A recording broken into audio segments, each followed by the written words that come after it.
जय हिंद दोस्तों, स्वागत है आप सभी का आज की एक नई वीडियो में। दोस्तों आज की इस वीडियो में आप सभी के सामने क्लास 12th हिंदी के कैकेयी का अनुताप चैप्टर की लिखित व्याख्या लेकर के आ चुका हूं। मैं आप सभी को संदर्भ, प्रसंग, व्याख्या इत्यादि सारी चीज़ें आप सभी को बहुत ही अच्छे से बताने वाला हूं। बस आप सभी लोग वीडियो में अंतिम तक जुड़े रहें और ध्यान से वीडियो को देखते रहें। सबसे पहले व्याख्या मैं आपको बुक में बताऊँगा, उसके बाद लिखना कैसे है वो मैं अपने नोट्स में बताने वाला हूँ। तो वीडियो बहुत ज़्यादा इंपॉर्टेंट है, बस आप सभी लोग वीडियो में अंतिम तक जुड़े रहें। तो चलिए हम लोग बिना देरी के वीडियो की शुरुआत करते हैं और कैकेयी के अनुताप चैप्टर को बहुत ही अच्छे से समझ लेते हैं। सबसे पहले बात करें इस चैप्टर में है क्या। तो देखिए दोस्तों, जब भगवान श्री राम, लक्ष्मण और सीता जी वनवास को चले गए थे तो क्या होता है कि उनके पिताजी की डेथ हो जाती है यहाँ पर पुत्र वियोग में, है ना। तो उसके बाद क्या होता है कि भरत जी और उनकी जितनी माताएं थी वो सब जाती हैं उनको जंगल से वापस बुलाने के लिए, है ना।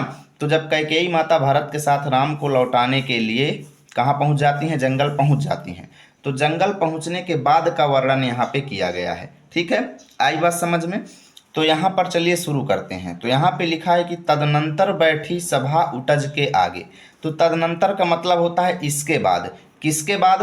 तो जब कैकेयी माता और जितनी माताएं हैं और भरत जी सब जब जंगल पहुंच जाते हैं तो उसके बाद, तदनंतर माने उसके बाद क्या होता है कि बैठी माने बैठती है, सभा माने एक सभा बैठाई जाती है। ठीक है, उटज माने कुटिया के आगे मतलब सामने, यानी राम लक्ष्मण सीता जी ने जो कुटी बनाई थी उसी कुटिया के सामने एक सभा बैठाई जाती है। ठीक है, तो नीले बितान के तले दीप बहु जागे।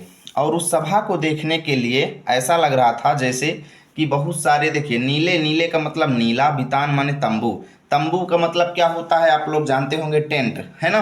तो नीले बितान का क्या मतलब है कि नीला तंबू।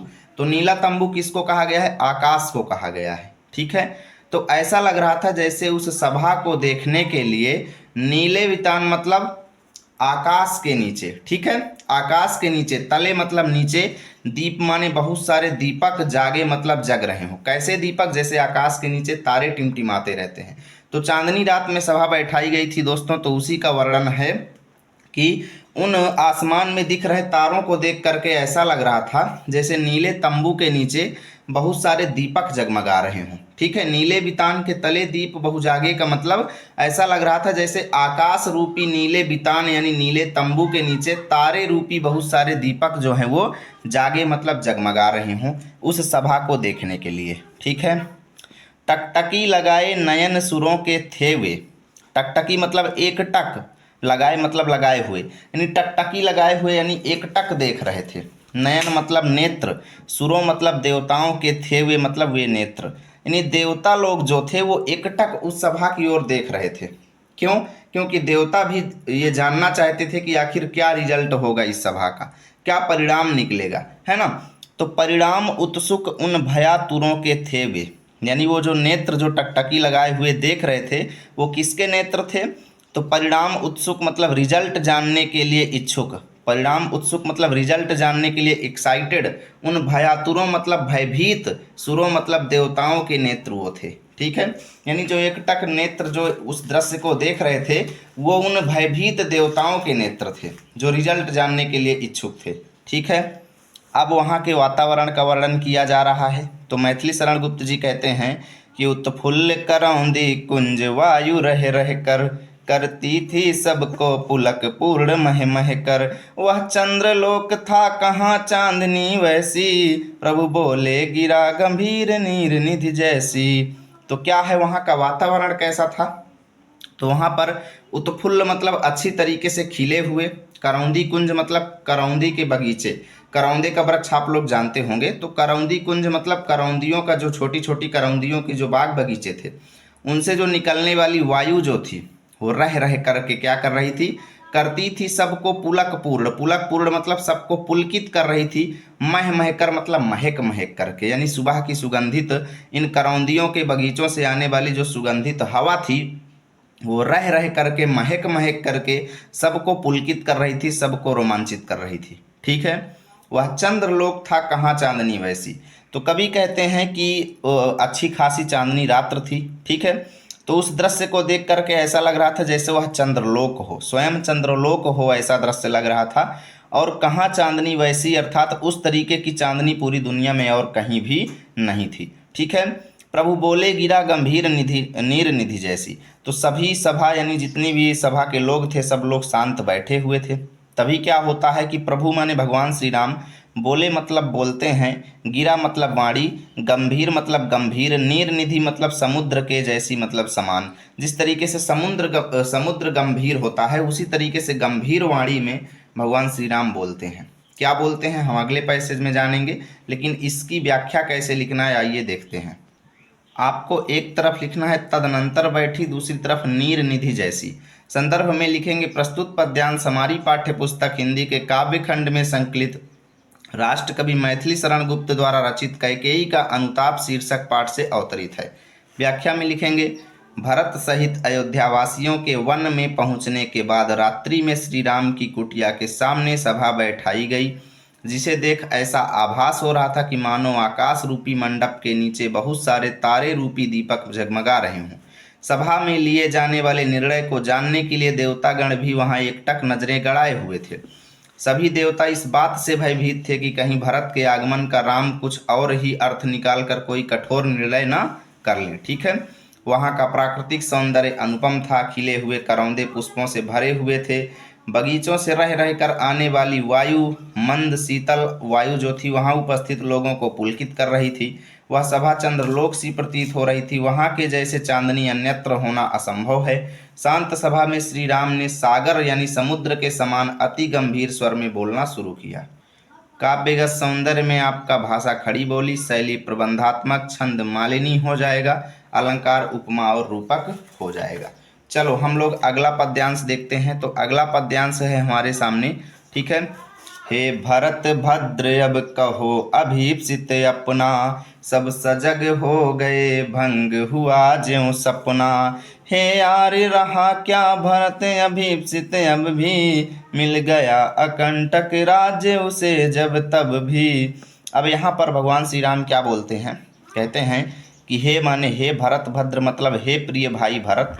क्या बोलते हैं कि हे प्रिय भाई भरत, अब मतलब अब कहो मतलब बताओ, अभीप्सित मतलब अभिलाषा, अपना माने अपनी, यानी अपनी मनोकामना बताइए कि आप यहाँ किस मकसद से आए हैं, क्या उद्देश्य है। ठीक है। आपकी अभिलाषा क्या है आप हमको बताओ।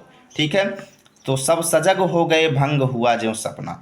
तो इस तरीके की बात सुन करके वहाँ पर उपस्थित सब लोग सजग माने सावधान हो गए, जैसे भंग हो गया हो, जो मतलब जिस प्रकार लोगों का कोई सपना। क्योंकि उस समय सब लोगों के मन में बस एक ही बात चल रही थी कि क्या होगा क्या नहीं होगा, है ना। तो इसीलिए जब भगवान श्री राम इतना बोले तो ऐसा लगा, सब लोग ऐसे सावधान हो गए जैसे सबका कोई ना कोई सपना टूट गया हो। ठीक है। तो हे आर्य रहा क्या भरत अभीप्सित अब भी। तो भरत कहते हैं कि हे आर्य मतलब हे भैया, क्या भरत जो है, रहा माने रहा है या है, अभीप्सित मतलब इच्छाओं वाला, अब भी मतलब अभी भी, क्या भरत की अभी भी कोई इच्छा है, क्या रहे मतलब हे आर्य रहा क्या भरत अभीप्सित अब भी, क्या भरत की अभी भी कोई इच्छा है। अभीप्सित मतलब इच्छाओं से युक्त। ठीक है। यानी हे आर्य हे भैया, क्या भरत की अभी भी कोई इच्छा शेष है। मिल गया अकंटक राज्य उसे जब तब भी, जब उसे मिल गया मतलब प्राप्त हो गया, अकंटक मतलब बिना किसी बाधा के, बिना किसी समस्या के जब उसे राज्य मिल गया, क्या उसके बाद भी उसकी कोई अभिलाषा है। तब भी मतलब क्या उसके बाद भी उसके अंदर कोई अभिलाषा है, मनोकामना है ना। पाया तुमने तरुतले अरण्य बसेरा। कहते हैं कि आपने प्राप्त किया तरुतले मतलब वृक्ष के नीचे, तरुतले मतलब वृक्षों के नीचे, अरण्य बसेरा मतलब जंगल में निवास। भरत कहते हैं कि आपको जंगल में निवास प्राप्त हो गया, आपको वनवास प्राप्त हो गया। ठीक है। तदपि माने तब भी रह गया अभीप्सित शेष। क्या तब भी मेरी कोई अभिलाषा शेष रह गई है। अभीप्सित मतलब अभिलाषा, क्या रह गई है अभी भी मेरी कोई अभिलाषा शेष। क्या मेरी अभी भी कोई अभिलाषा शेष रह गई है। कुल मिला के दोस्तों भरत स्वयं को कोस रहे हैं, है ना। कहते हैं कि आपने जंगल को, आपको वनवास प्राप्त हो गया, क्या इसके बाद भी मेरी कोई अभिलाषा शेष है ना। कुल मिला के क्या कह रहे हैं, वो स्वयं को कोस रहे हैं कि मेरी वजह से आपको जंगल प्राप्त हो गया, है ना। रह गया अभीप्सित शेष तदपि क्या मेरा, क्या अभी भी मेरी कोई मनोकामना शेष है। तन तड़प तड़प कर तप्त तात ने त्यागा। तन माने शरीर को तड़प तड़प करके तप्त माने या कह लो दुखी, तात माने पिता ने त्याग दिया, पिता ने तड़प तड़प करके अपने शरीर त्याग दिए, क्या रहा अभीप्सित और तथापि अभागा, तथापि तथापि माने तब भी, अभीप्सित माने मेरी कोई मनोकामना रह गई है। ये अभागे की, अभागा किसको कहा है? भरत ने स्वयं को कहा है। क्या इतना सब कुछ होने पर भी मैं अभागा व्यक्ति यानी मैं भरत, क्या अभी भी मैं अभीप्सित हूँ? अर्थात क्या अभी भी मेरी कोई इच्छा है? क्या अभी भी मेरी कोई मनोकामना है इतना सब कुछ हो जाने के बाद भी?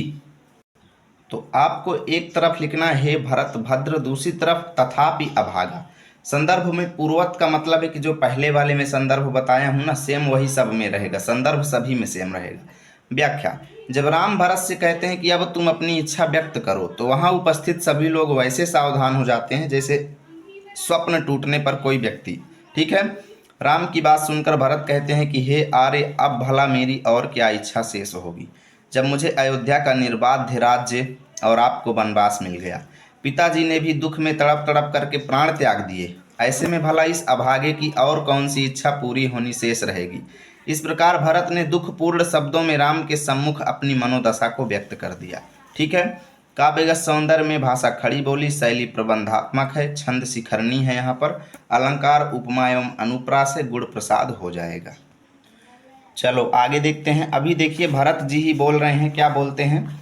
हाँ, इसी अयस के हेतु जनन था मेरा, निज जननी के ही हाथ हनन था मेरा। अब कौन अभीप्सित और आर्य वह किसका, संसार नष्ट है भ्रष्ट हुआ घर जिसका। मुझसे मैंने ही आज स्वयं मुँह फेरा, हे आर्य बता दो तुम ही अभीप्सित मेरा। है ना। तो अब यहाँ पे भरत जी क्या बोलते हैं?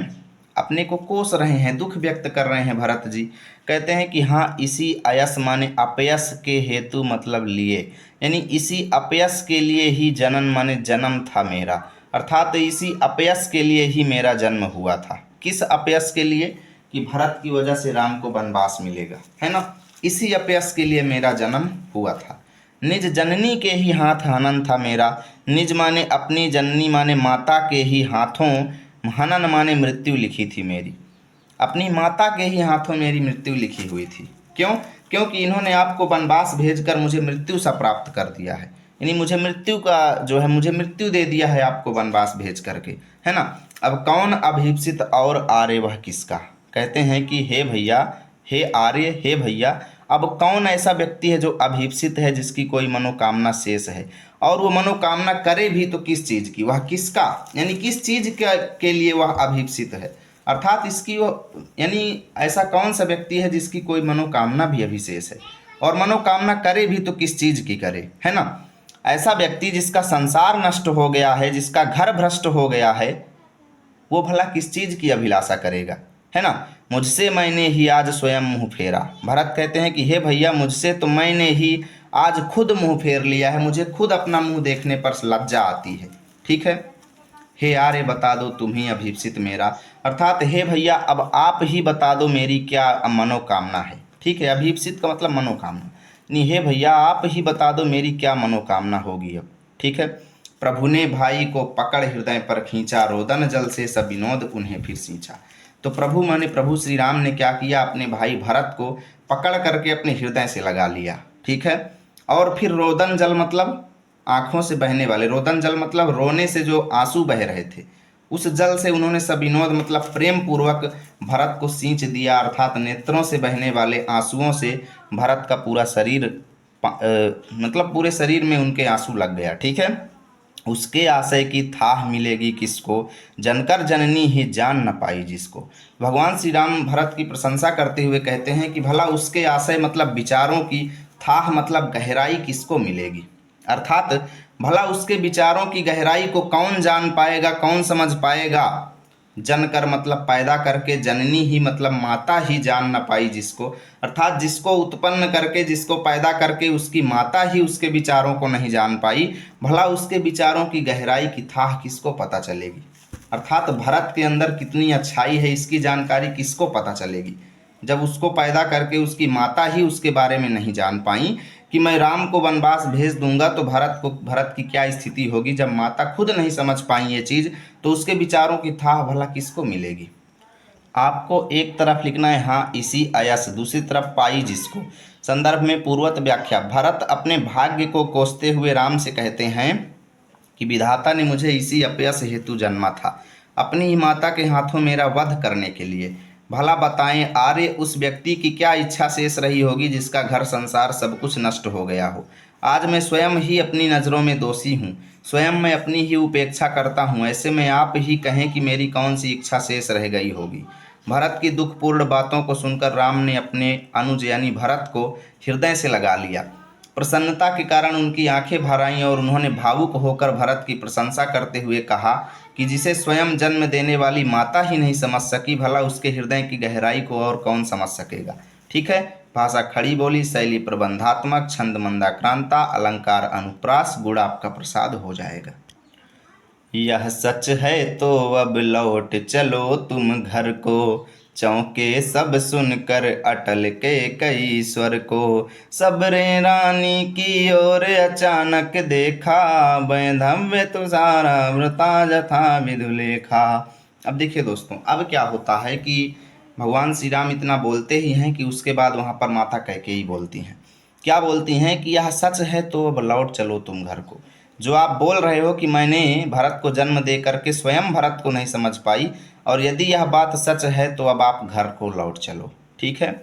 चौंके सब सुनकर अटल कैकेयी स्वर को, यानी कैकेयी के इस अटल माने दृढ़ स्वर मतलब आवाज को, ऐसी बोली को सुन करके सब चौंक गए। ठीक है। देवता लोग भी चौंक गए कि यार ये भगवान श्री राम को घर बुला ले जाएंगी तो राक्षसों का विनाश कैसे होगा। देवता लोग सब इसीलिए चौंक गए। ठीक है। क्योंकि वो चाहते थे कि वो घर ना जाएं ताकि जितने भी अत्याचारी हैं इनका विनाश किया जा सके, है ना। तो सबने रानी की ओर अचानक देखा, तो सभा में उपस्थित सभी लोग रानी कैकेयी की ओर देखते हैं। ठीक है।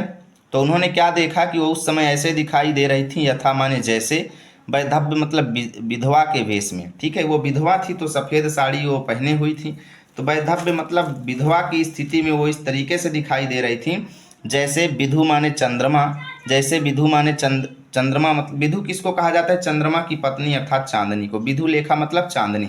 ठीक है। विधु लेखा मतलब चांदनी। वो इस समय ऐसे दिखाई दे रही थी जैसे चांदनी किससे ढकी हुई हो, तुषार माने बर्फ से आवृता माने ढकी हुई हो।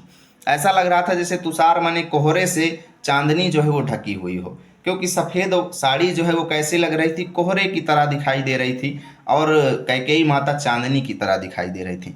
तो उस समय जब सब लोगों ने उनकी ओर देखा तो इस तरीके से दिखाई दे रही थी जैसे चांदनी जो है वो कोहरे से ढकी हुई हो। ठीक है। वो बैठी हुई थी अचल, अचल माने स्थिर बैठी हुई थी बिना किसी गति के, यानी वो शांत बैठी हुई थी। तथापि माने तब भी उनके मन में असंख्य तरंगा मतलब अनेकों विचार चल रहे थे। वो स्थिर बैठी हुई थी, शांत बैठी हुई थी, फिर भी उनके मन में अनेकों विचार चल रहे थे। वह सिंही अब थी हाहा गोमुखी गंगा।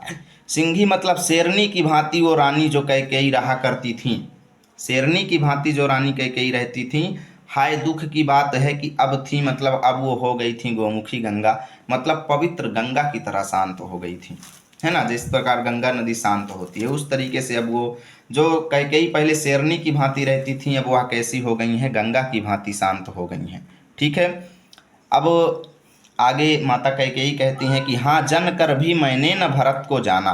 कहती हैं कि जन कर मतलब जन्म दे करके भी मैंने भरत को नहीं जान पाई। माता कैकेयी कहती हैं कि जन्म दे करके भी मैं भरत को नहीं जान पाई, भरत के हृदय के बारे में नहीं समझ पाई।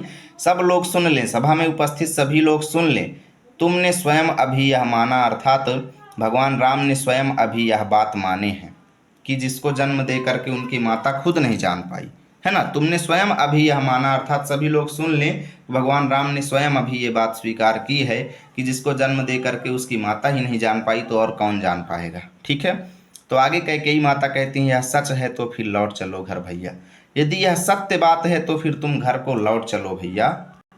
अपराधीन मैं हूँ तात तुम्हारी मैया, अर्थात हे पुत्र, तात माने हे पुत्र, मैं तुम्हारी माता हूँ लेकिन मैं अपराधीन हूँ, मैंने गलती की है, मैं अपनी गलती स्वीकार करती हूँ, आप घर लौट चलो। ठीक है। आपको एक तरफ लिखना यह सच है, दूसरी तरफ तुम्हारी मैया। ठीक है। संदर्भ पूर्वक में व्याख्या। राम की इस बात को सुनकर कि भरत को स्वयं उसकी माता भी न पहचान सकी, कैकेयी कहती हैं कि यदि यह सच है तो अब तुम अपने घर लौट चलो, अर्थात मेरी उस मूर्खता को भूलकर अयोध्या चलो जिसके कारण मैंने तुम्हारे लिए वनवास की मांग की थी। ठीक है। कैकेयी के मुख से दृढ़ स्वर में कही गई इस बात को सुनकर सब विस्मित रह गए और अचानक उनकी ओर देखने लगे। उस समय विधवा रूप में श्वेत वस्त्र धारण कर वे ऐसी प्रतीत हो रही थीं मानो कोहरे ने चांदनी को ढक लिया हो। स्थिर बैठी होने के बाद भी उनके मन में विचारों की अनगिनत तरंगे उठ रही थीं। कभी सिंघनी सी प्रतीत होने वाली रानी कैकेयी आज गंगा के समान शांत, शीतल और पावन थीं। कैकेयी आगे कहती हैं कि सभी लोग सुन लो, मैं जन्म देने के बाद भी भरत को न पहचान सकी। अभी अभी राम ने भी इस बात को स्वीकार किया है। वह राम से कहती हैं कि यदि तुम्हारी कही बात सच है तो तुम अयोध्या लौट चलो। तुम्हें वन में भेजने का अपराध मैंने किया है, भरत ने नहीं। ठीक है। इसके लिए मुझे जो दंड देना चाहो दो, मैं उसे स्वीकार कर लूँगी, परंतु घर लौट चलो, अन्यथा लोग भरत को ही दोषी मानेंगे। भाषा खड़ी बोली है, शैली प्रबंधात्मक है, छंद मंदाक्रांता है, अलंकार उपमा रूपक और उत्प्रेक्षा है, गुण प्रसाद हो जाएगा। दुर्बलता का ही चिन्ह विशेष शपथ है, पर अबला जन के लिए कौन सा पथ है। यदि मैं उकसाई गई भरत से हूँ, तो पति समान ही स्वयं पुत्र भी खोऊं। ठहरो मत रोको मुझे कहूँ सो सुन लो, पाओ यदि उसमें सार उसे सब चुन लो। ठीक है। तो माता कैकेयी कहती हैं कि भाई देखो, शपथ मतलब कसम खाना तो दुर्बलता का ही चिन्ह है ना। विशेष रूप से अगर आप कसम खा रहे हैं तो वो दुर्बलता का ही चिन्ह है, यानी कमजोरी का ही प्रतीक है। यानी कसम खाना तो कमजोरी का ही विशेष प्रतीक होता है। पर माने परंतु अबला जन मतलब स्त्रियों के लिए कसम खाने के अलावा कौन सा पथ है, अर्थात दूसरा कौन सा रास्ता है। ठीक है। कसम खाना तो कमजोरी का ही प्रतीक होता है, परंतु स्त्रियों के लिए कसम खाने के अलावा दूसरा कौन सा रास्ता है स्वयं को सच साबित करने के लिए। ठीक है।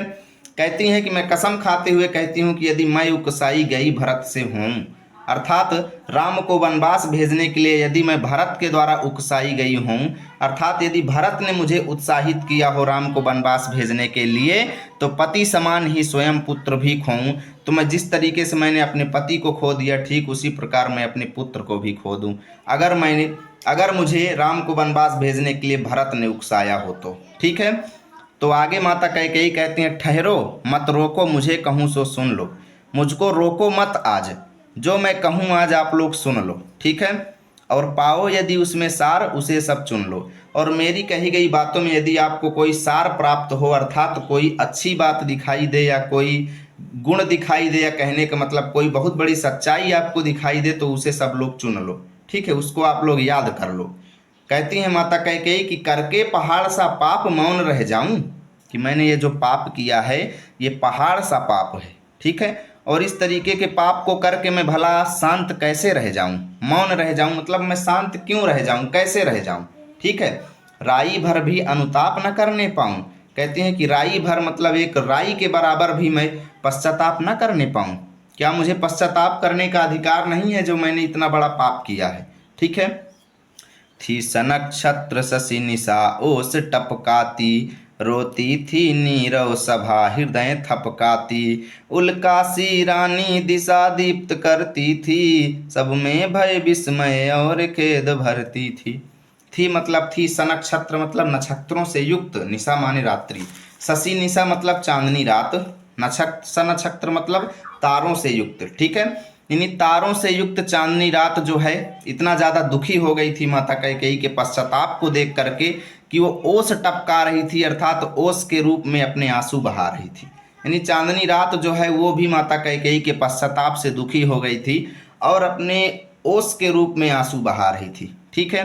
रोती थी नीरव सभा हृदय थपकाती। नीरव मतलब शांत सभा जो थी वो हृदय थपाते हुए क्या कर रही थी, रो रही थी। ठीक है। उल्का सी रानी दिशा दीप्त करती थी, अर्थात एक उल्का पिंड के समान रानी कैकेयी जो थी, उल्का पिंड के समान रानी कैकेयी जो थी वो सभी दिशाओं को प्रकाशित कर रही थी। ठीक है। क्योंकि वो सफ़ेद वस्त्र पहने हुई थी ना, तो ऐसा लग रहा था जैसे वो सभी दिशाओं को दीप्त कर रही हों, अर्थात प्रकाशित कर रही हों। ठीक है, तो उल्का पिंड के समान रानी कैकेयी जो है वो सभी दिशाओं को दीप्त मतलब चमक से युक्त कर रही थी। ठीक है, और सब में भय, विस्मय और खेद भरती थी। यानी इस तरीके की बात बोलते हुए सबके अंदर भय यानी डर, विस्मय मतलब आश्चर्य, और खेद यानी दुख भर रही थी। ठीक है, सभी लोगों के अंदर डर, आश्चर्य और खेद यानी दुख भर रही थी। ठीक है, आपको एक तरफ लिखना है दोस्तों दुर्बलता का ही, दूसरी तरफ खेद भरती थी। संदर्भ पूर्वक व्याख्या में लिखेंगे, कैकेयी भरत की सौगंध खाते हुए राम से कहती हैं कि सौगंध खाने से व्यक्ति की दुर्बलता प्रकट होती है, परंतु स्त्रियों के लिए इसके अतिरिक्त अन्य कोई उपाय नहीं है। वह राम को कहती हैं कि हे राम, मुझे तुम्हारे वनवास के लिए भरत ने नहीं उकसाया था। यदि यह सच नहीं तो मैं पति के समान ही अपना पुत्र भी खो बैठूं। मुझे यह कहने से कोई न रोके, मैं जो कह रही हूँ सभी सुन लें। यदि मेरे कथनों में कोई यथार्थ बात हो तो उसे ग्रहण कर लें। मुझसे यह सहा न जा सकेगा कि मैं इतना बड़ा पाप करके तनिक भी पश्चाताप ना करूं। कैकेयी के यह सब कहने के दौरान तारों से भरी चांदनी रात ओस के रूप में अश्रुजल बरसा रही थी और नीचे मौन सभा हृदय को थपथपाते हुए रोदन कर रही थी। यहाँ कहने का तात्पर्य यह है कि कैकेयी के हृदय परिवर्तन और उनके पश्चाताप को देख सभा में उपस्थित सभी लोगों की संवेदना उनके साथ थी, और मानो सभासद सहित प्रकृति ने भी उन्हें उनके अपराध के लिए क्षमा कर दिया हो। रानी कैकेयी, जिसने अपनी अनुचित मांग से पूरे अयोध्या और वहां के निवासियों का जीवन अस्त व्यस्त कर दिया था, आज पश्चाताप की अग्नि में जलकर चारों ओर सद्भाव की किरणें बिखेर रही थी। उनके इस नए रूप के परिणामतः वहां उपस्थित लोगों में एक साथ भय, आश्चर्य और शोक के भाव उमड़ रहे थे। ठीक है, भाषा खड़ी बोली, शैली प्रबंधात्मक, छंद मंदाक्रांता, अलंकार अनुप्रास और उपमा हो जाएगा। अब आगे रानी कैकेयी कहती हैं कि क्या कर सकती थी मरी मंथरा दासी, अर्थात वो मंथरा जो थी वह तो मरी हुई एक दासी के समान है, एक कमजोर दासी है, एक सेविका है, एक नौकरानी है। वह क्या कर सकती थी, अर्थात वह कुछ भी नहीं कर सकती थी। कुछ लोग बोले कि हाँ भाई मंथरा की गलती है, उसने तुमको भड़काया, लेकिन वो कहती हैं कि वो मंथरा दासी क्या कर सकती थी, अर्थात कुछ नहीं कर सकती थी। कहती मेरा ही मन रह सका न निज विश्वासी, अर्थात मेरा ही मन जो है वह निज विश्वासी नहीं रह गया, अर्थात खुद पर विश्वास नहीं कर पाया।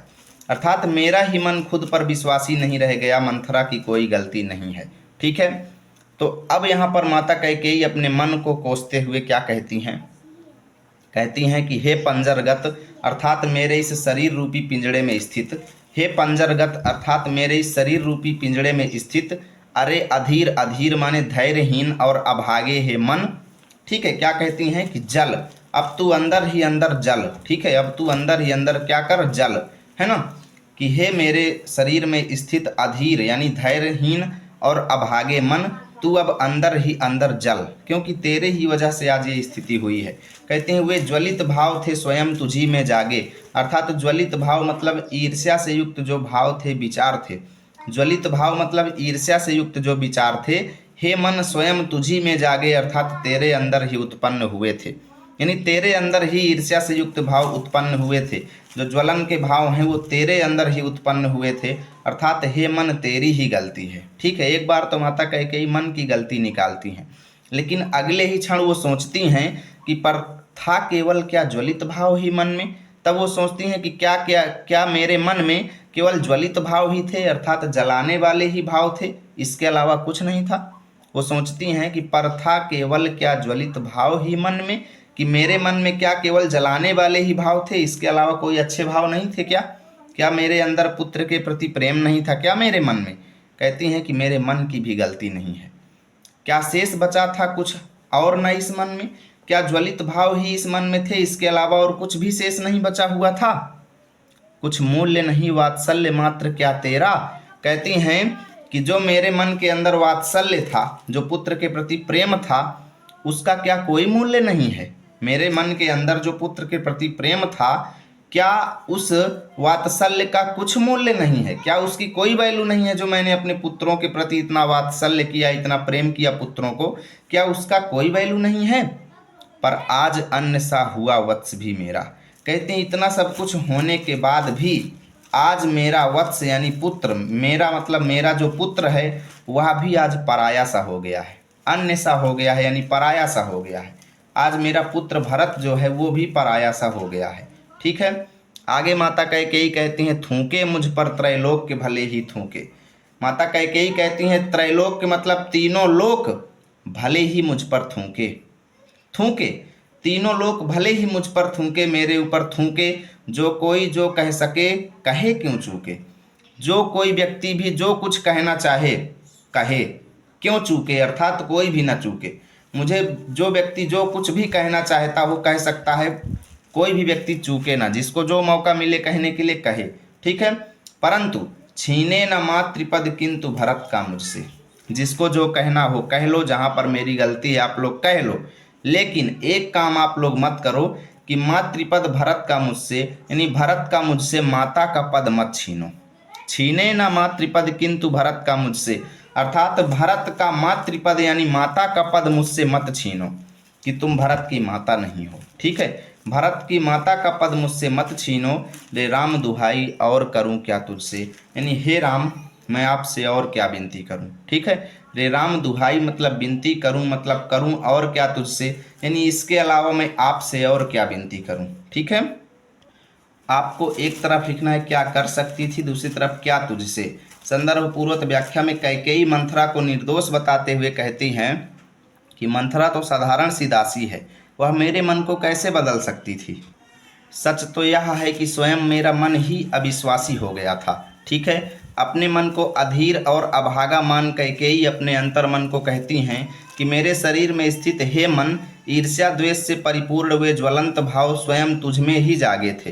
तत्पश्चात वह अगले ही क्षण सभा को संबोधित करते हुए प्रश्न पूछती हैं कि क्या मेरे मन में केवल आग लगाने वाले भाव ही थे, क्या मुझमें और कुछ शेष नहीं था, क्या मेरे मन के पुत्र स्नेह का कुछ भी मूल्य नहीं है। किंतु हाय, आज स्वयं मेरा पुत्र ही मुझसे पराये की तरह व्यवहार करता है।